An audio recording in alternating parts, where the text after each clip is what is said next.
Good morning everybody, my name is Soham. और आज हम डेप्रिसिएशन का एक क्वेश्चन करने जा रहे हैं। डेप्रिसिएशन का ये क्वेश्चन आप देख रहे हो, इसमें है ऑन जनवरी 1 2000, यानी कि 2000 में, जनवरी 1 में Messrs Shiv Mohan Enterprises purchased a plant costing rupees 41,000। Plant में होती है कोई मशीनरी वगैरह उन्होंने खरीदी है। 41,000 रुपीज़ की एक एसेट खरीदी है, 41,000 का उसने परचेज किया है। एंड स्पेंड रुपीज़ 4,000, 4,000 रुपये उन्होंने ऑन इट्स इलेक्शन, यानी कि इसको सही से लगाने के लिए खर्च किए हैं। तो 4,000 रुपये इसमें जोड़ देंगे हम।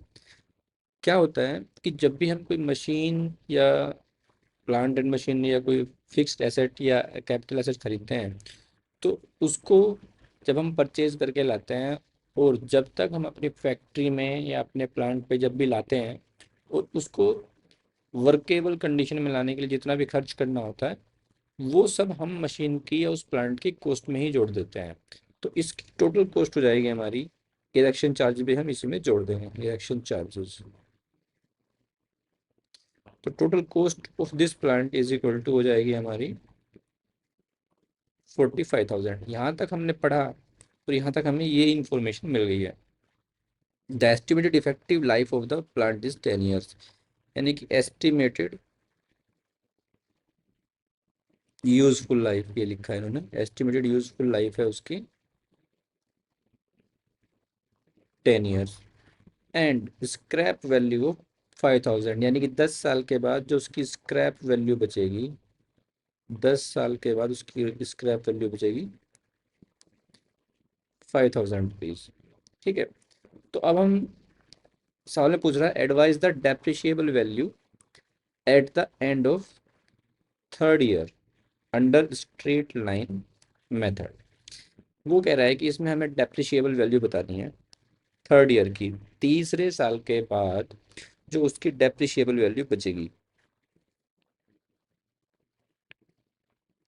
डेप्रिशिएबल वैल्यू का मतलब क्या होगा कि फर्स्ट ईयर में हमारी उसकी कॉस्ट पड़ी है 45,000, उसमें हमारा को डेप्रिशिएशन लगेगा।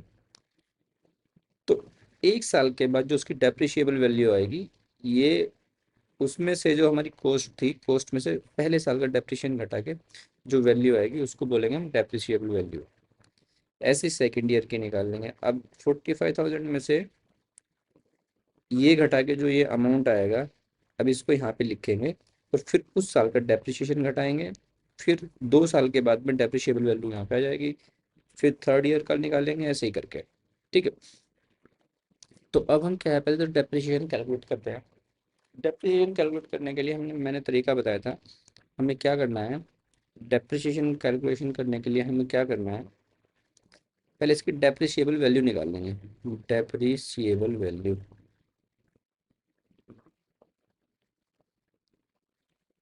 वो आ जाएगी कॉस्ट माइनस स्क्रैप वैल्यू। तो डेप्रिशिएबल वैल्यू है हमारे पास में 40,000 रुपये। इस पे हमें डेप्रिसिएशन लगाना है। तो फर्स्ट ईयर का डेप्रिसिएशन आ जाएगा, डेप्रिसिएशन फॉर फर्स्ट ईयर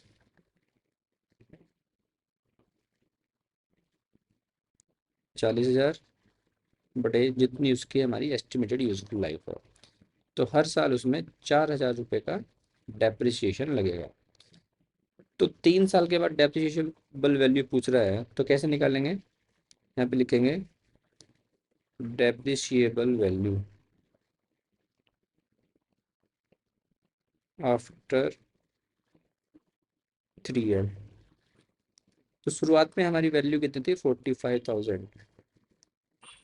3 साल का डेप्रिसिएशन कितना बैठेगा, एक साल का बैठ रहा है 4,000 रुपये, एक साल का है 4,000 रुपये,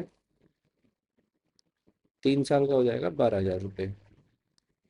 तो 45,000 में से हम 12,000 रुपये घटा देंगे, तो उसकी डेप्रिशिएबल वैल्यू हो जाएगी हमारे पास में 33,000 रुपीज़। ठीक है। तो इसका जो हमारा आंसर आएगा that will be be, 30,000 rupees. तो डेप्रिसिएशन के और भी क्वेश्चंस मैं नेक्स्ट वीडियोस में करूँगा।